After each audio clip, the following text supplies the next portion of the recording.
अमृत की धारा है धारा, जो देती दुखों से किनारा।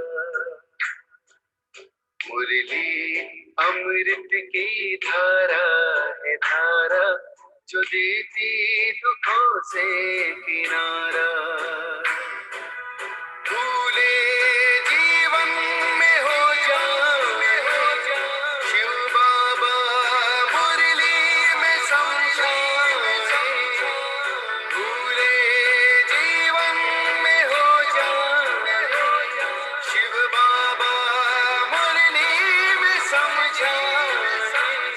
तुम्हें देवता बनना है प्यारा, देखो गलती न करना दोबारा।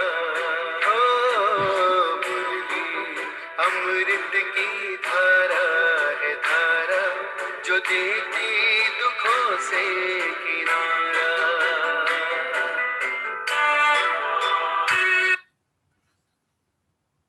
ओम शांति। ओम शांति। ओम शांति। सभी बिल्कुल रिलैक्स होकर बैठे, बुद्धि को चारों तरफ से हटाकर पूरा ध्यान भ्रिकुटी के मध्य में, ये मुझ आत्मा का निवास स्थान है। मैं आत्मा इस शरीर की मालिक हूँ। मैं आत्मा इन कर्मेंद्रियों की मालिक हूँ। मैं बहुत भाग्यवान आत्मा हूँ। परमपिता परमात्मा ने मुझे एक स्वस्थ शरीर रहने के लिए दिया है, जिसमें स्वस्थ कर्मेंद्रियां निवास करती हैं, जो बिना रुके बिना थके 24 घंटे मेरे इस शरीर को चलाती हैं। बहुत बहुत बहुत शुक्रिया मेरे बाबा, मुझे अपना बनाने के लिए, मुझे रोज पढ़ाने के लिए, मुझे पतित से पावन बनाने के लिए, मुझे गुणों शक्तियों और ज्ञान से भरपूर करने के लिए। शुक्रिया मेरे बाबा, शुक्रिया। अभी मैं आत्मा अपने परम पिता परमात्मा के महावाक्य सुनूंगी। ओम शांति। आज 5 अप्रैल 2021 बाबा के महावाक्य हैं। पहले सुनते हैं मुरली का सार। मीठे बच्चे, भोलानाथ मोस्ट बिलीव्ड बाब तुम्हारे सम्मुख बैठे हैं। तुम प्यार से याद करो तो लगन बढ़ती जाएगी, विघ्न खत्म हो जाएंगे। भोलानाथ मोस्ट बिलीव्ड बाप तुम्हारे सम्मुख बैठे हैं। तुम प्यार से याद करो तो लगन बढ़ती जाएगी और विघ्न खत्म होते जाएंगे। प्रश्न है, ब्राह्मण बच्चों को कौन सी बात सदा याद रहे तो कभी भी विकर्म न हो? ब्राह्मण बच्चों को कौन सी बात सदा याद रहे तो कभी भी विकर्म ना हो? उत्तर है, जो कर्म हम करेंगे हमें देख और भी करेंगे, यह याद रहे तो विकर्म नहीं होगा। मतलब अगर हम अपने आप को रोल मॉडल मान के चले, रोल मॉडल का मतलब जो हम कर रहे हैं वो हमें देख के दूसरे भी करेंगे, तो बाबा कह रहे हैं ऐसा याद रखेंगे तो विकर्म नहीं होगा। अगर कोई छिपाकर भी पाप कर्म करते हो तो धर्मराज से छिप नहीं सकता। ठीक है, कोई देख नहीं रहा, सपोज ऐसा कुछ कर्म करते हो जो किसी को पता नहीं है, कोई देख नहीं रहा, लेकिन बाबा कह रहे हैं कि छिपाकर जो है कोई काम नहीं कर सकता। छिपाकर कोई काम नहीं कर सकता। अगर कोई छिपाकर भी पाप कर्म करते हो तो धर्मराज से छिप नहीं सकता, फौरन उसकी सजा मिलेगी। आगे चल और भी मार्शल लॉ हो जाएगा। इस इंद्र सभा में कोई पतित छिपकर बैठ नहीं सकता। बाबा कह रहे ये क्या है, तुम्हारी इंद्र सभा है, इसमें कोई भी छिपकर बैठ नहीं सकता। पतित छिपकर, खासकर कौन? पतित।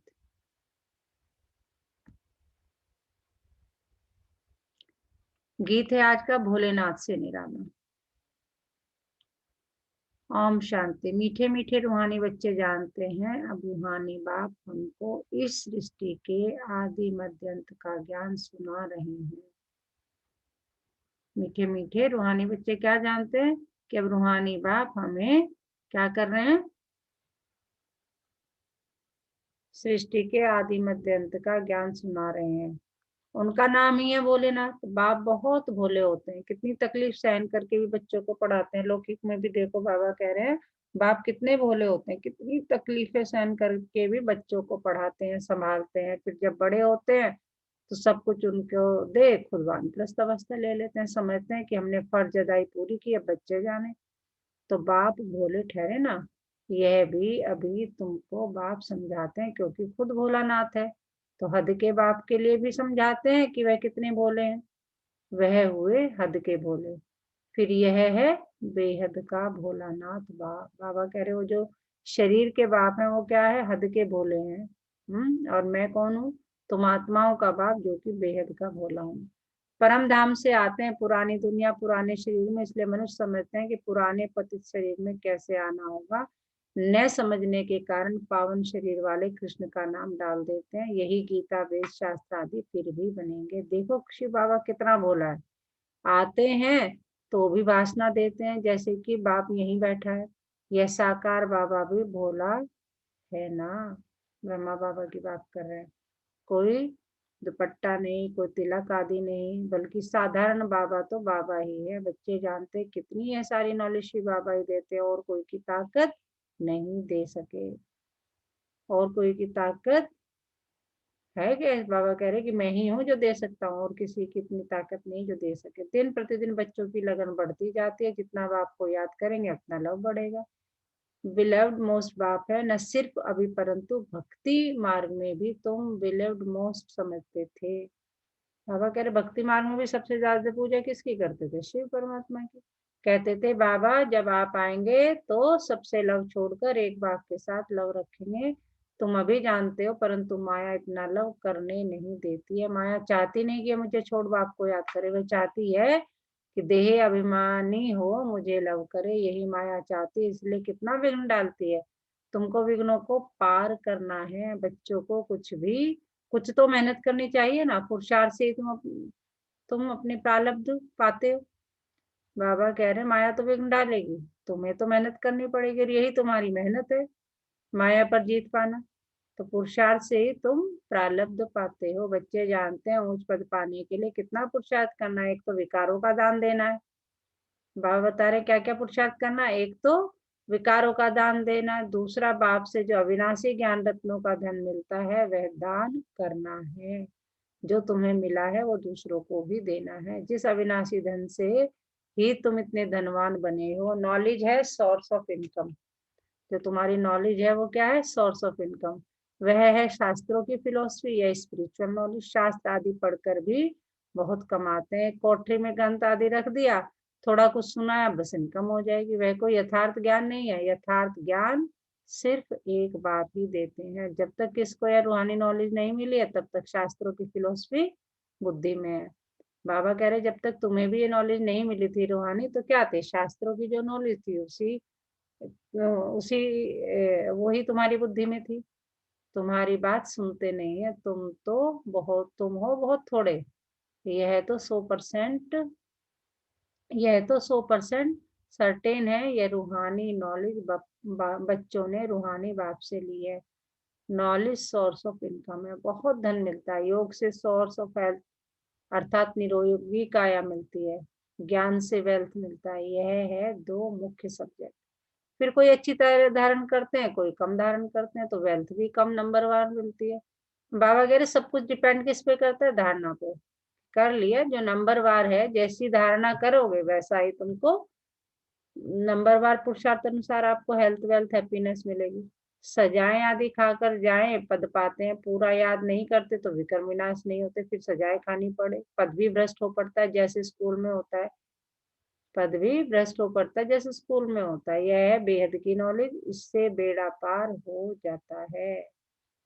वो जो सब हम बैरिस्ट्री की पढ़ाई और जी डॉक्टरी की पढ़ाई, इंजीनियरिंग की, वो सब क्या है, हद की पढ़ाई, और ये क्या है, बेहद की पढ़ाई। तो बाबा कह रहे हैं कि यह है बेहद की पढ़ाई,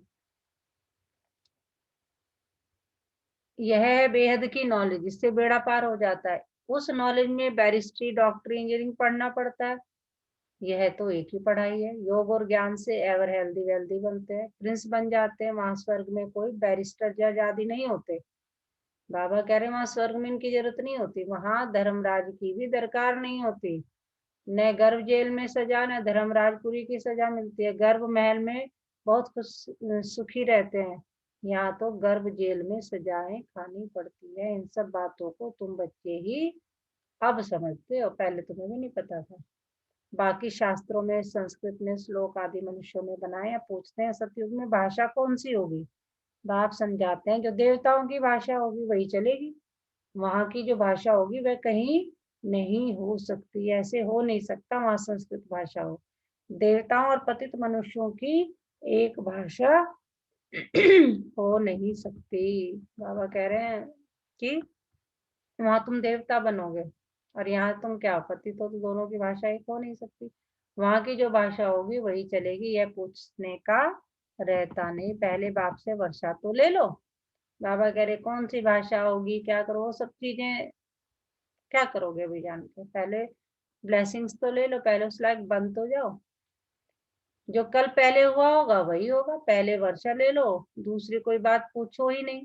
अच्छा 84 जन्म नहीं है, 80 व 82 हो, इन बातों को तुम छोड़ दो। बाबा कह रहे इन सब कैलकुलेशन में मत पड़ो कि 80 होंगे कि 82 होंगे कि 84 होंगे। तुम्हारा काम है सिर्फ और सिर्फ ब्लेसिंग्स लेना। बाप कहते हैं अल्प को याद करो, स्वर्ग की बादशाही बराबर मिलती है ना। अनेक बार तुमने स्वर्ग की बादशाही लिए, चढ़ाई से उतरना भी तो है। अगर आप चढ़ गए, कहीं भी जाते हो यात्रा पे चढ़ते हो तो फिर उतरना भी है। अभी तुम मास्टर ज्ञान सागर, मास्टर सुख का सागर बनते हो, तुम पुरुषार्थी हो। बाबा तो कंप्लीट है, बाप में जो नॉलेज है वो बच्चों में, परंतु तुमको सागर नहीं कहेंगे। सागर तो होता है सिर्फ, अनेक नाम रख दिए। सागर तो एक होता है, सिर्फ अनेक नाम रख दिए। बाकी तुम हो ज्ञान सागर से निकली हुई नदियां, तुम हो मानसरोवर नदियां। नदियों पर भी नाम है, बाबा कह रहे हैं नदियों पर भी नाम है। क्या क्या नाम है? नदियों के भी नाम डाले, गंगा नदी, ब्रह्मपुत्रा, ये सब। तुम हो मानसरोवर नदियां, नदियों पर भी नाम है। ब्रह्मपुत्रा बहुत बड़ी नदी है, कलकत्ते में नदी और सागर का संगम है, उसका नाम भी है डायमंड हार्बर। तुम ब्रह्मा मुख वंशावली हीरे जैसे बनते हो, बड़ा भारी मेला लगता है। बाबा इस ब्रह्मा तन में आकर बच्चों से मिलते हैं, यह सब बातें समझने की हैं। फिर भी बाबा कहते हैं मन मना भाव, बाबा को याद करते रहो, वह मोस्ट बिलीव्ड सब संबंधों की सेक्रीन है। बाबा कह रहे बस बाबा को याद करो, सब संबंधों की सेक्रीन वही है, सबसे ज्यादा मोस्ट बिलीव्ड है। वह सब संबंधी है विकारी, जितने भी सगे संबंधी हैं वो सब क्या है, विकारी हैं। उनसे दुख मिलता है, किसी में मोह है, किसी में कुछ है, किसी में लालच है, किसी में कुछ है, उनसे सिर्फ और सिर्फ और सिर्फ दुख मिलता है।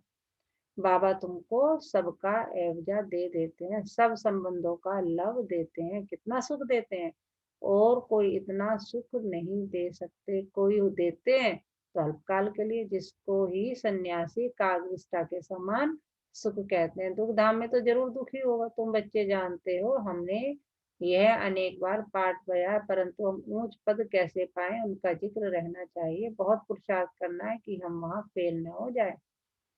अच्छे नंबर से पास होंगे तो उच्च पद पाएंगे और खुशी भी होगी। सब एक समान हो न सके, जितना योग होगा। बाबा कह रहे कि सब एक समान नहीं हो सकते, नंबरवार पुरुषार्थ अनुसार जितना योग करोगे वैसा ही पद मिलेगा, वैसी ही खुशी मिलेगी।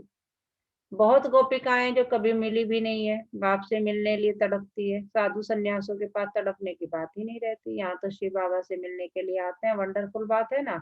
घर में बैठकर याद करते हैं शिव बाबा हम आपके बच्चे हैं, आत्मा को स्मृति आती है, तुम बच्चे जानते हो हम शिव बाबा से कल्प कल्प वर्षा लेते हैं। वही बाप कल के बाद आया हुआ, कल्प के बाद आया हुआ है, तो देखने बगैर रह न सके। बाबा कह रहे सारा ज्ञान सिर्फ तुम्हें पता है, और वो भी कैसे पता है, आकर के खुद मैंने तुम्हें सुनाया कि तुम कल्प कल्प वर्षा लेते हो। वही बात फिर से इस कल्प में आया हुआ है। तो देखने बगैर रह ना सके, आत्मा जानती है बाबा आया है, शिव जयंती भी मनाते हैं परंतु जानते कुछ भी नहीं। शिव बाबा आकर पढ़ाते हैं, ये कुछ भी नहीं जानते, नाम मात्र शिव जयंती मनाते हैं, छुट्टी भी नहीं करते हैं। वर्षा जिसने दिया उसका कुछ महत्व नहीं, जिसको वर्षा दिया कृष्ण को उसका नाम बाला कर दिया। खास भारत को आकर हेवन बनाया, बाकी सबको मुक्ति देते चाहते भी सब हैं। तुम जानते हो मुक्ति के बाद जीवन मुक्ति मिलेगी, बाप आकर माया के बंधन से मुक्त करते हैं। बाप को कहा जाता है सर्व का सदगति दाता। जीवन मुक्ति तो तुमको मिलती है, जीवन मुक्ति तो सबको मिलती है, नंबरवार पुरुषार्थ अनुसार।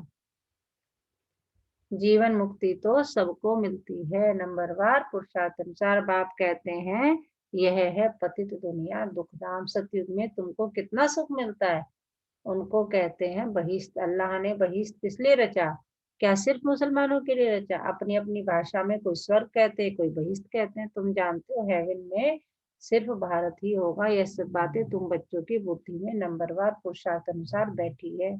एक मुसलमान भी कहता था हम अल्लाह के गार्डन में गए, यह सब साक्षात्कार होते हैं, ड्रामा में पहले से ही नोंधा हुआ है। ड्रामा में जो होता है सेकंड पास हुए कहेंगे, कल्प पहले भी हुआ था, कल क्या होना है यह पता नहीं। ड्रामा पर निश्चय चाहिए जिसमें कोई फिक्र नहीं रहेगा। हमको तो बाबा ने हुक्म दिया है मामी कम याद करो और अपने वर्षे को याद करो, खत्म तो सबको होना ही है। कोई एक दो के लिए रो भी नहीं सकेंगे, मौत आया और गया, रोने की फुर्सत नहीं रहेगी। देखो बाबा क्या कह रहे हैं, हमको तो बाबा ने हुक्म दिया है क्या, मामेकम याद करो और अपने वर्षे को याद करो, खत्म तो सबको होना ही है। कोई एक दो के लिए रो भी नहीं सकेंगे, मौत आया और गया, रोने की फुर्सत नहीं होगी, आवाज ही नहीं निकलेगा। आजकल तो मनुष्य राख भी लेकर कितना परिक्रमा करते हैं, भाव बैठा हुआ है, सब वेस्ट ऑफ टाइम।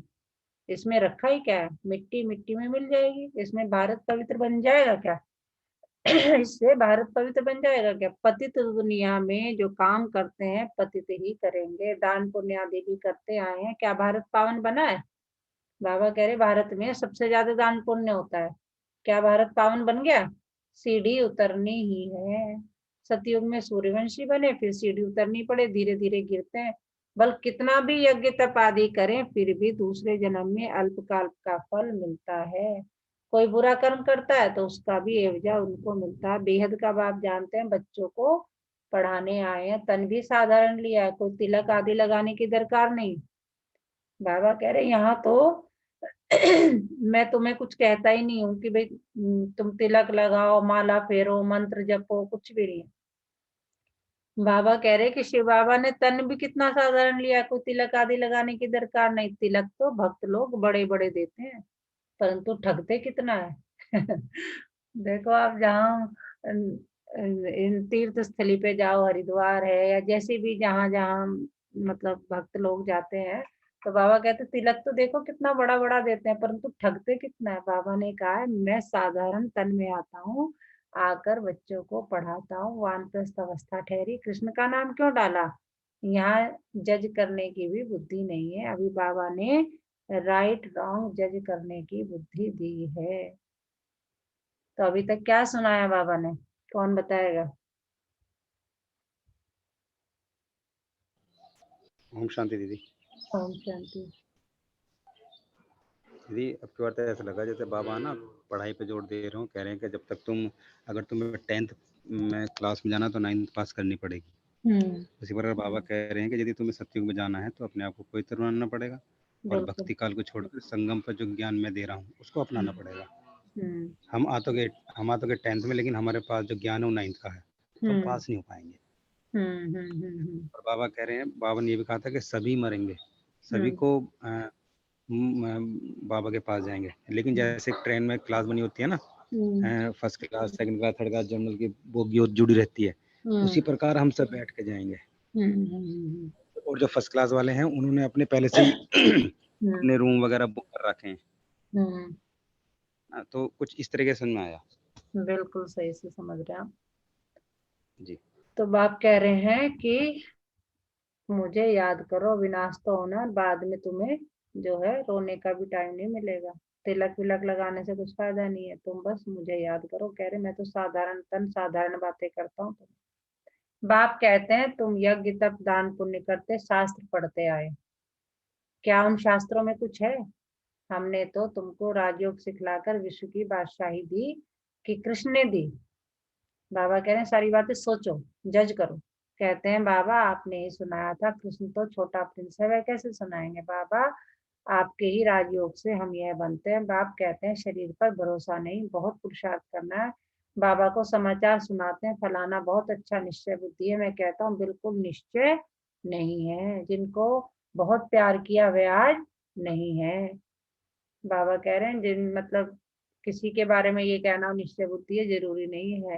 कहते बहुत से ऐसे थे तो 15-20 साल रहे, बहुत यज्ञ के लिए काम किया, लेकिन आज वो है नहीं। बाबा तो सबके साथ प्यार से चलता है, जैसे कर्म मैं करूंगा मुझे देख और करेंगे। कई तो विकार में जाए फिर चिप कराए बैठते हैं। बाबा तो झट संदेशी को बता देते हैं ऐसे कर्म करने वाले बहुत नाजुक होते जाएंगे, आगे चल नहीं सकेंगे। पिछाड़ी के नाजुक समय कुछ कोई कुछ करता है तो एकदम मार्शल लॉ चलाते हैं। आगे चल तुम बहुत देखेंगे बाबा क्या क्या करते हैं, बाबा थोड़ी सजा देंगे। बाबा कह रहे मैं थोड़ी तुम्हें सजा दूंगा, धर्मराज द्वारा दिलवाते हैं, ज्ञान में प्रेरणा की बात नहीं है। भगवान को तो सब मनुष्य कहते हैं हे पतित पावन आओ, हमको आकर पावन बनाओ। सभी आत्माएं ऑर्गन्स द्वारा पुकारती है। बाप है ज्ञान का सागर, उनके पास बहुत बक्खर यानी वैरायटी समान है, ऐसा बक्खर फिर कोई के पास नहीं है। कृष्ण की महिमा बिल्कुल अलग है। बाप की शिक्षा से लक्ष्मी नारायण कैसे बने? बनाने वाला तो बाप ही है। बाप आकर कर्म अकर्म विकर्म की गति समझाते हैं। अब तुम्हारा तीसरा नेत्र खुला है, क्या तुम्हें ज्ञान मिल गया है, मैंने दे दिया है तुम्हें। तुम जानते हो 5000 वर्ष की बात है, अब घर जाना है, पाठ बजाना है। यह सुदर्शन चक्र है ना, तुम्हारा नाम है सुदर्शन चक्रधारी ब्राह्मण कुलभूषण प्रजापिता ब्रह्मा कुमार कुमारिया। लाखों की अंदाज में सुदर्शन चक्रधारी बनेंगे। तुम कितनी नॉलेज पढ़ते हो? बाबा कह रहे देखो तुम्हें मैं क्या क्या समझाता हूँ, कितना कुछ बताता हूँ। अच्छा, मीठे मीठे सिकिलते बच्चों प्रति माता पिता बाप दादा का याद प्यार और गुड मॉर्निंग। रूहानी बाप की रूहानी बच्चों को नमस्ते। हम रूहानी बच्चों की रूहानी माता पिता बाप दादा को सर्व संबंधों से याद प्यार मॉर्निंग। नमस्ते बाबा, नमस्ते, शुक्रिया बाबा, शुक्रिया। हमें अपना बनाने के लिए, हमें रोज पढ़ाने के लिए, हमें पतित से पावन बनाने के लिए। तो सारा दिन नाचते रहो, झूमते रहो, गाते रहो और बाबा की याद में रहो। और क्या मन में क्या गीत गाते रहो, क्या डांस करते रहो, कौन बताएगा? अनु जी। वाह मेरा भाग, वाह मेरे बाबा। और वाह ये ड्रामा। Very good. तो क्या सुनाया बाबा ने? जो मुझे समझ में आया कि तो हमें आज बोला गया है कि आप जितना पुरुषार्थ करोगे उसके अकॉर्डिंग ही आपको अपनी पोजीशंस मिलेगी। ये तो हमें स्टार्टिंग से ही पता है कि this is our temporary house, जाना सबको, मरना है सबको, ऊपर जाना है। तो वो टाइम आ गया है, जितना मेहनत कर सकते हो कर लो। ये नहीं कि हम राजा बनेंगे, ऐसा कुछ नहीं। अकॉर्डिंग टू आवर मेहनत हमें पोजीशंस मिलेंगे आगे चल के। और आज हमें ये भी बताया गया है कि जो नदियां हैं, ये जो नदियों से भी हमें आज कंपेयर किया गया, हम एक्चुअली हैं नदियां अपने बाबा की, ज्ञान सागर की। और बाबा जी ये भी बोलते हैं कि जितने भी ये जो आप पूजा पाठ करते हो, आप ठगे भी जाते हो कई जगहों पर, और ये फैक्ट है मैम, बिल्कुल ठीक है। और ये सब करने से कुछ नहीं होने वाला। और पहले लोगों को लगता था ना कि यहाँ पे कृष्ण जी आते हैं, और कृष्ण जी तो ठीक है प्रिंस है, he is actually a messenger of God, messenger of Shiv Baba, की आप ऐसे ऐसे करो, ऐसे ऐसे करो। बट लोगों को अभी भी, बहुत लोगों को वो है गलत सोच, उनकी अभी नहीं बदली है। और हमारा जो जॉब है, हमें जितना हो सकता है सबसे पहले तो अपने आप को, हमें कल भी कहा था, स्वयं पे पहले वर्कआउट करो, फिर बाद में दूसरों को करो। जितना हो सके हमें पुरुषार्थ करना चाहिए उसके बाद बाबा के ज्ञान को बांटना चाहिए, कैसे भी फॉर्म में कोशिश तो करनी चाहिए एटलीस्ट। मनसा वाचा करना, जैसे सेवा कर सकते हो करो, है ना। बिल्कुल। धारणा के लिए मुख्य सार यह समय बहुत नाजुक है, इसलिए कोई भी उल्टा कर्म नहीं करना है। कर्म अकर्म विकर्म की गति को ध्यान में रख सदा श्रेष्ठ कर्म करने हैं। योग से सदा के लिए अपनी काया निरोगी बनानी है। बाबा तो रूहानी सर्जन भी है ना, तो बाबा क्या कह रहा है, योग से सदा के लिए अपनी काया निरोगी बनानी है। एक बिलीव्ड मोस्ट बाप को याद करना है। बाप से जो अविनाशी ज्ञान का धन मिलता है वह दान करना है, खुद लेके नहीं बैठ जाना, दान भी करना है। वरदान है, स्वमान में स्थित रहे, विश्व द्वारा सम्मान प्राप्त करने वाले देह अभिमान मुक्त भव। कल भी बाबा ने स्वमान की बात की थी। पढ़ाई का मूल लक्ष्य देह अभिमान से न्यारे हो, देही अभिमानी बनना। बाबा ने कहा कि ये जो पढ़ाई पढ़ रहे हो उसका कारण ही क्या है कि अपने को शरीर ना समझ के आत्मा समझो और परमात्मा शिव बाबा को याद करो। तो बाबा कह रहे हैं पढ़ाई का मूल लक्ष्य देह अभिमान से न्यारे हो, देह अभिमानी बनना। इस देह अभिमान से न्यारे अथवा मुक्त होने की विधि ही है, क्या विधि है, सदा समान में स्थित रहना। संगम युग के और भविष्य के जो अनेक प्रकार के समान है, उनमें किसी एक ही समान में स्थित रहने से देह अभिमान मिटता जाएगा। समान का मतलब जैसे मैं पवित्र आत्मा हूँ, मैं खुश नसीब आत्मा हूँ, मैं मास्टर सर्वशक्तिमान हूँ, ये सारे समान है। बाबा कह रहे किसी अनेक प्रकार के समान है, उनमें से किसी भी समान में स्थित रहने से देह अभिमान मिटता जाएगा। जो समान में स्थित रहता है उसे स्वतः मान प्राप्त होता है, मान में सम्मान प्राप्त होता है। सदा समान में रहने वाले ही विश्व महाराजन बनते हैं और विश्व उन्हें सम्मान देती है। स्लोगन, जैसा समय वैसा अपने को मोल्ड कर लेना, यही है रियल गोल्ड बनना। हाँ जी बच्चे लोग सुन रहे हो, जैसा समय वैसा अपने को मोल्ड कर लेना, यही है रियल गोल्ड बनना। अगर रियल गोल्ड बनना है तो जैसा समय वैसे को अपने को ढाल लो। अच्छा, ओम शांति।